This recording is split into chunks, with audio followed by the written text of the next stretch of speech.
بسم اللہ الرحمن الرحیم۔ حضرت آدم علیہ السلام سے پہلے دنیا میں کیا تھا؟ ابلیس اور حضرت آدم علیہ السلام کی دشمنی کہاں سے شروع ہوئی؟ یہ سوال ہم سب کے ذہن میں آتا ہے کہ کائنات میں انسانوں کے بسنے سے پہلے آخر کیا تھا؟ ایک صحابی نے حضور صلی اللہ علیہ وآلہ وسلم سے سوال کیا کہ اے اللہ کے رسول صلی اللہ علیہ وآلہ وسلم، زمین اور آسمان کو پیدا کرنے سے پہلے ہمارا پروردگار کہاں تھا؟ آپ صلی اللہ علیہ وآلہ وسلم نے فرمایا کہ تب اللہ کے سوا اور کچھ نہیں تھا، پھر اس نے پانی پر اپنا عرش بنوایا، گویا یہ اس کائنات کے ابتدا تھے۔ پھر اللہ نے قلم کو پیدا کیا اور اس کو حکم دیا کہ لکھ، اور قلم نے اللہ تعالیٰ کے حکم اور اس کے علم سے قیامت تک ہونے والا سب کچھ لوح محفوظ میں لکھ دیا۔ اس کے بعد اور آسمان اور زمین کی 6 دن میں تخلیق کی گئی۔ یمن سے آئے ہوئے ایک وفد نے حضور صلی اللہ علیہ وآلہ وسلم سے کہا کہ ہم آپ سے دین کی سمجھ اور قلم کی ابتدا جانے کے لیے آئے ہیں۔ تو آپ صلی اللہ علیہ وآلہ وسلم نے فرمایا، جس کا مفہوم یہ ہے کہ سب سے پہلے صرف اللہ تھا، اس کا عرش پانی پر تھا، پھر اس نے قلم پیدا کیا، اس قلم نے لوح محفوظ پر قیامت تک ہونے والے تمام واقعات لکھ دیے، پھر آسمان اور زمین کو پیدا کیا گیا۔ اس کی جو ترتیب ہمیں روایات سے پتہ چلتی ہے وہ کچھ یوں ہے کہ اللہ تعالیٰ نے ہفتے کے دن مٹی یعنی زمین کو پیدا کیا۔ جب اللہ نے زمین بنائی تو وہ کانپنے لگی، پھر اللہ نے اتوار کو اس میں پہاڑ بنائے زمین کو سہارا دینے کے لیے، ایسے جیسے اس میں کیل ٹھوک دیے، اس سے زمین ساکن ہو گئی۔ پیر کے دن اس میں درخت اگائے، منگل کے دن تکلیف، مصیبتیں، جراثیم اور بیماریاں بنائیں، بدھ کے دن کو نور پیدا فرمایا، جمعرات کو زمین میں چوپائے بنائے، انہیں زمین پر پھیلا دیا، اور پھر جمعے کے دن کی آخری گھڑیوں میں یعنی عصر کے بعد آدم علیہ السلام کو پیدا فرمایا۔ گویا اللہ تعالیٰ نے انسان کی پیدائش سے پہلے اس کی آسائشوں کے لیے زمین اور اس پر ضروریات کی تمام اشیاء پیدا فرما دی تھی، یعنی مخلوق کی ابتدا میں آخری نمبر پر انسان کو پیدا کیا گیا، اور نسل انسانی میں سب سے پہلی تخلیق حضرت آدم علیہ السلام کی تھی۔ وہ تمام انسانوں کے باپ ہیں۔ انسانوں کی پیدائش سے پہلے فرشتوں اور جنوں کی تخلیق بھی ہو چکی تھی۔ فرشتے اللہ تعالیٰ کی وہ مخلوق ہیں جن کا اصل ٹھکانہ آسمان ہے، اور وہ زمین والوں کے لیے استغفار کرتے ہیں۔ فرشتوں کو نور سے پیدا کیا گیا، جبکہ جنوں کی پیدائش آگ سے کی گئی اور انسانوں کی تخلیق مٹی سے ہوئی۔ ابلیس جو کہ شیطان تھا وہ بھی فرشتوں میں سے نہیں بلکہ جنوں میں سے تھا، اور اس کی تخلیق بھی آگ سے کی گئی۔ کچھ روایات سے پتہ چلتا ہے کہ آدم علیہ السلام سے 2000 سال پہلے جنات پیدا کیے گئے۔ جب وہ فتنہ فساد میں حد سے آگے بڑھ گئے تو اللہ تعالیٰ نے ان کی طرف فرشتوں کا ایک لشکر بھیجا۔ ان میں خوب مرکے آرائی ہوئی، اور اس میں فرشتوں نے جنوں کو تہس نہس کر دیا، اور وہ سمندر کے جزیروں میں پناہ لینے پر مجبور ہو گئے، اور آج تک ان کے رہنے کی جگہ یہی جزیرے ہے۔ ابلیس یعنی شیطان جو کہ جنات کا سردار ہے، ان کا ایک تخت ہے، وہ تخت پانی پر ہے۔ ابلیس کا اصل نام عزازیل تھا، اور اس کی نافرمانی کے بعد اس سے ابلیس کا نام دیا گیا۔ ابلیس کا وہ تخت حقیقتاً کسی جگہ پر ہے، یہ ہم نہیں جانتے۔ خیر، جب اللہ تعالیٰ نے زمین کو انسانوں کے ذریعے سے آباد کرنا چاہا تو انسان کی تخلیق فرمائی، کیونکہ جنوں میں انسان جتنی فہم فہرست نہیں تھی۔ کہا جاتا ہے کہ جنوں میں سب سے زیادہ علم رکھنے والا جن انسانوں میں سے ایک 10 سال بچے کے برابر عقل رکھتا ہے۔ اللہ نے انسانوں کی تخلیق کر کے اس میں روح پھونکی۔ پھر اللہ نے فرشتوں سے فرمایا کہ میں زمین پر اپنا نائب بنانے والا ہوں۔ فرشتوں نے اللہ سے پوچھا کہ ایسی مخلوق کو کیوں پیدا کرتا ہے جو زمین پر فساد کرے، خون بہائے، اور ہم تیری تعریف اور پاکیزگی بیان کرتے ہیں۔ جس پر اللہ تعالیٰ نے فرمایا کہ جو کچھ میں چاہتا ہوں وہ تم نہیں جانتے۔ فرشتوں کے اس سوال کے 2 مقصد تھے۔ پہلا یہ کہ کیا یہ بھی جنوں کی طرح زمین پر فساد کریں گے، دوسرا یہ کہ کیا ہم سے تیری عبادت میں کوئی کوتاہی ہوئی ہے۔ بہرحال جب اللہ تعالیٰ نے حضرت آدم علیہ السلام کو پیدا کیا تو زمین سے مٹی لانے کا حکم دیا۔ پھر اللہ کے پاس اس حکم کے مطابق مٹی لائی گئی۔ وہ مٹی اللہ تعالیٰ نے پورے زمین سے اٹھوائی تھی۔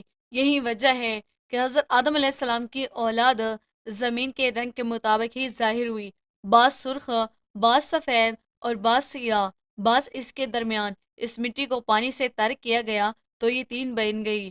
قرآن مجید میں بعض جگہ انسان کی تخلیق کے لیے تراب کا لفظ آیا ہے۔ یعنی کہ خشک مٹی، اور بعض جگہ میں تین کا لفظ آیا ہے جو کہ بھیگی ہوئی یا تر مٹی کو کہتے ہیں۔ جب پانی کو مٹی سے بھگویا گیا تو وہ لیسدار ہونا شروع ہو گئی۔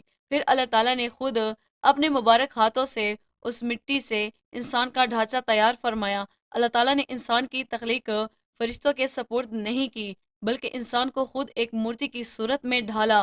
اس کے بعد ایک مقرر وقت تک اس کو چھوڑے رکھا، یہاں تک کہ وہ گیلی مٹی خشک ہو گئی اور اس کا رنگ سیاہ ہو گیا اور اس میں سے بدبو آنے لگی۔ پھر وہ خشک ہو کے کھنکھناتی مٹی بن گئی اور آخر میں آگ پر پکی ہوئی مٹی کی صورت اختیار کر گئی، جسے قرآن پاک میں فخار کہا گیا ہے۔ اس مٹی کے لیے اور بھی کچھ الفاظ قرآن مجید میں ملتے ہیں، مثلاً ہمایون یعنی سیاہ مٹی، مسنون یعنی بدبودار مٹی، سلسلہ یعنی کھنکھنا کر بولنے والی مٹی۔ تخلیق آدم اللہ تعالیٰ کا ایک کرشمہ ہے۔ انسانوں کو ایک بہترین شکل عطا کی گئی ہے۔ اس وقت انسان کا قد بہت لمبا تھا اور ان کے آنے کے بعد آنے والے لوگوں کے قد گھٹتے چلے گئے۔ انسانوں میں سب سے زیادہ لمبا قد حضرت آدم علیہ السلام کا تھا۔ ایک روایات میں حضرت آدم علیہ السلام کا قد 60 ہاتھ بیان کیا گیا ہے۔ بہرحال جب اللہ تعالیٰ نے انسان کا ڈھانچہ بنا کر اسے خشک ہونے کے لیے مقرر مدت تک چھوڑے رکھا تو ابلیس یعنی شیطان اس کے ارد گرد چکر کاٹنے لگا، اور وہ اس ڈھانچے کو ٹھوکر مارتا تو اس میں سے ایسی آواز آتی جیسے خالی مٹی سے مٹکے سے آتی ہے، اور اس نے دیکھا کہ یہ ڈھانچہ پیٹ والا ہے تو وہ سمجھ گیا کہ یہ مخلوق اپنے آپ پر قابو نہیں رکھ پائے گی۔ حضرت آدم علیہ السلام میں روح ڈالنے سے پہلے فرشتوں کا گزر اس ڈھانچے کے پاس سے ہوا تو وہ گھبرا گئے۔ ابلیس بھی ڈھانچے کے آس پاس گزرتا تو ٹھوکر مار کر کہتا کہ تجھے کسی خاص مقصد کے لیے پیدا کیا گیا ہے۔ یہ کہہ کر وہ اس کے منہ کے راستے سے اس میں داخل ہو جاتا اور کمر کے راستے سے باہر آ جاتا۔ پھر اس نے فرشتوں سے کہا کہ اس سے گھبرانے کی کوئی ضرورت نہیں، اگر مجھے اس پر مسلط کیا گیا تو میں اسے ہلاکت میں ڈال دوں گا، اگر اسے مجھ پر مسلط کیا گیا تو میں یقیناً اس کی نافرمانی کروں گا۔ یعنی ابھی حضرت آدم علیہ السلام میں اللہ تعالیٰ نے روح بھی نہیں پھونکی تھی، تب سے ابلیس کی انسان سے عداوت دشمنی واضح تھی۔ پھر اللہ تعالیٰ نے حضرت آدم علیہ السلام میں اپنی روح پھونکی، جیسے ہی روح اس کے مجسمے میں سر کی طرف سے داخل ہوئی تو حضرت آدم علیہ السلام کو چھینک آ گئی۔ حضرت آدم علیہ السلام سے کہا کہ الحمدللہ کہیے۔ انہوں نے کہہ دیا۔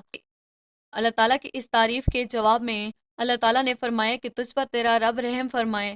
جب روح ان کی آنکھوں میں داخل ہوئی تو ان کی آنکھوں نے جنت کے پھلوں کو دیکھا تو غور و فکر کرنے لگے۔ پھر روح پیٹ میں داخل ہوئی تو کھانے کی طلب ہوئی، یعنی روح ابھی ٹانگوں تک ہی پہنچی نہیں تھی کہ کھانے کی خواہش محسوس ہونے لگی۔ جب حضرت آدم علیہ السلام میں روح پھونک دی گئی تو اللہ تعالیٰ نے ان کے پشت مبارک پر ہاتھ پھیرا، جس سے قیامت تک آنے والے تمام انسان باہر آ گئے۔ حضرت آدم علیہ السلام کی تمام اولاد ان کے سامنے ظاہر ہو گئی۔ یہ بات قرآن اور حدیث سے بھی واضح ہے۔ پھر اللہ نے اولاد آدم سے انہی کے بارے میں اقرار لیا، کیا میں تمہارا رب نہیں؟ تمام انسانوں نے جواب دیا کہ ہم اقرار کرتے ہیں کہ تو ہی ہمارا رب ہے۔ اللہ تعالیٰ نے حضرت آدم علیہ السلام میں اپنی روح پھونک کر فرشتوں اور جنوں سے انسان کو سجدہ کرنے کا حکم دیا۔ ابلیس کے علاوہ سب حضرت آدم علیہ السلام کو سجدہ کیا۔ اللہ تعالیٰ نے ابلیس سے پوچھا کہ تجھے کس چیز نے سجدے سے روک دیا؟ تو اس نے جواب دیا کہ تو نے مجھے آگ سے پیدا کیا اور اسے مٹی سے، گویا میں اس سے بہتر ہوں۔ اللہ تعالیٰ نے اس کی سرکشی پر اسے سزا دیتے ہوئے فرمایا کہ تو جنت سے اتر جا، تجھے کوئی حق حاصل نہیں کہ جنت میں رہ کر تو تکبر کرے۔ ابلیس نے جواب میں کہا کہ مجھے قیامت تک مہلت دے دیجئے، یعنی کہ اتنی لمبی عمر دے دیجئے کہ قیامت تک مجھے موت نہ آئے، جبکہ تمام انسانوں کو دوبارہ زندہ کیا جائے گا۔ پھر اللہ تعالیٰ نے فرمایا کہ تجھے ایک مقرر وقت تک مہلت دی گئی۔ پھر ابلیس نے کہا کہ میں قسم کھاتا ہوں کہ میں انسانوں کی گمراہی کے لیے تیرے سیدھے راستے پر بیٹھ جاؤں گا، پھر میں ان کے آگے سے، پیچھے سے، دائیں سے، بائیں سے ان کے پاس آؤں گا، اور تو انہیں شکر گزار ہرگز نہیں پائے گا سوائے ان کے جو تیرے مخلص بندے ہوں گے، اور وہ میرے بہکاوے میں نہیں آئیں گے۔ اللہ نے اسے ذلیل و خوار کر کے وہاں سے نکال دیا اور فرمایا کہ ان میں سے جو شخص بھی تیرا حکم مانے گا، میں ایسے تمام لوگوں سے جہنم کو بھر دوں گا، اور میرے بندوں پر تیرا کوئی غالبہ نہیں ہوگا۔ اس طرح یہ واضح ہوا کہ سب سے پہلا گناہ تکبر تھا۔ اس کے لیے علماء کرام کے مطابق تمام گناہوں کی جڑ تکبر ہے۔ اللہ تعالیٰ نے حضرت آدم علیہ السلام کو جاہل نہیں بلکہ علم والا پیدا کیا تھا۔ جب اللہ نے حضرت آدم علیہ السلام میں مکمل روح ڈال دی تو وہ اپنے پیروں پر کھڑے ہو گئے، تو اللہ تعالیٰ نے انہیں حکم دیا کہ جاؤ فرشتوں کی جماعت کو السلام علیکم کہو۔ حضرت آدم علیہ السلام کے سوال کے جواب میں انہوں نے وعلیکم السلام ورحمۃ اللہ کہا۔ اللہ تعالیٰ نے فرمایا کہ یہ تیرا اور تیری اولاد کا آپس میں ایک دوسرے کو تحفہ اور ہدیہ ہے۔ اللہ تعالیٰ نے حضرت آدم علیہ السلام کو ابتدا میں ہی تمام نام سکھا دیے۔ وہ اللہ تعالیٰ کے حکم سے آسمان اور زمین کی ہر چیز کا نام اور ان کا استعمال جانتے تھے۔ اللہ تعالیٰ نے ان کی تمام چیزوں کا نام جب فرشتوں سے پوچھا تو وہ ان تمام چیزوں کے نام نہیں جانتے تھے۔ پھر حضرت آدم علیہ السلام نے ان تمام چیزوں کے نام بتائے، تب اللہ تعالیٰ نے فرشتوں سے فرمایا کہ میں نے تمہیں نہیں کہا تھا کہ میں وہ جانتا ہوں جو تم نہیں جانتے۔ پھر ایک روز جب حضرت آدم علیہ السلام سو رہے تھے تو اللہ تعالیٰ نے ان کی بائیں پسلی سے حضرت حوا علیہ السلام کو پیدا فرمایا اور انہیں حضرت آدم علیہ السلام کا ہم سفر بنایا۔ جب حضرت آدم علیہ السلام بیدار ہوئے تو انہوں نے حضرت حوا علیہ السلام کو پاس بیٹھے دیکھا۔ انہوں نے پوچھا کہ تم کون ہو؟ انہوں نے جواب دیا کہ میں عورت ہوں۔ حضرت حوا علیہ السلام قیامت تک آنے والی تمام عورتوں میں سب سے زیادہ خوبصورت تھی۔ حضرت آدم اور حضرت حوا علیہ السلام دونوں جنت میں رہتے تھے۔ انہیں نور کا لباس پہنایا گیا۔ جب ابلیس نے انہیں گمراہ کرنا شروع کر دیا اور اللہ تعالیٰ نے جس درخت کے پاس جانے سے انہیں منع کیا تھا، شیطان نے انہیں وہی کھانے پر مجبور کر دیا اور اس پر جھوٹی قسمیں بھی کھائیں۔ انہوں نے اس درخت سے کھا لیا اور اللہ تعالیٰ کی نافرمانی کے مرتب ہوئے۔ اللہ تعالیٰ نے ان سے نور کا وہ لباس لے لیا اور برہنہ ہوئے اور اس درخت کے پتوں سے اپنے آپ کو ڈھانپنے لگے۔ لیکن اس گناہ کے بعد غرور و تکبر کی جگہ وہ اللہ تعالیٰ سے معافی مانگنے لگے اور اس کی مغفرت کے طلبگار ہوئے۔ اس سے یہ بتایا گیا کہ خطا انسان کی فطرت کا حصہ ہے کیونکہ وہ فرشتوں کی طرح معصوم نہیں ہیں۔ پھر اللہ تعالیٰ نے انہیں جنت سے نکل جانے کا حکم دیا اور فرمایا کہ تم زمین پر رہو اور ایک دوسرے کے دشمن ہوگے۔ پھر وہ دونوں زمین پر اترے اور انہیں ساتھ ابلیس بھی زمین پر اترا۔ حضرت آدم اور حضرت حوا علیہ السلام نے اپنے رب سے معافی کے کلمات سیکھے۔ ایک روایات کے مطابق حضرت آدم علیہ السلام کو ہند میں جبکہ حضرت حوا علیہ السلام کو جدہ میں اتارا گیا۔ پھر وہ ایک دوسرے کو ڈھونڈنے لگے اور آخر کار میدان عرفات میں ان کی ملاقات ہوئی۔ حضرت حوا علیہ السلام نے 20 ولادتوں میں 40 بچوں کو جنم دیا۔ ہر ولادت میں ایک لڑکا اور ایک لڑکی پیدا ہوتی۔ سب سے پہلا جوڑا قابیل اور ان کی بہن کا امینہ کا تھا۔ اس طرح زمین پر نسل انسانی کی افزائش شروع ہو گئی۔ اللہ پاک ہمیں دین کی مکمل سمجھ عطا فرمائے، آمین۔ دوستو، ہم امید کرتے ہیں ہماری آج کی ویڈیو آپ کو پسند آئی ہوگی۔ ویڈیو کو لائک اور شیئر کیجیے گا۔ ویڈیو کے حوالے سے کمنٹ باکس میں اپنی قیمتی رائے کا اظہار ضرور کیجیے گا۔ مزید اسلامی ویڈیوز کے لیے ہمارے چینل کو سبسکرائب کرنا نہ بھولیے گا۔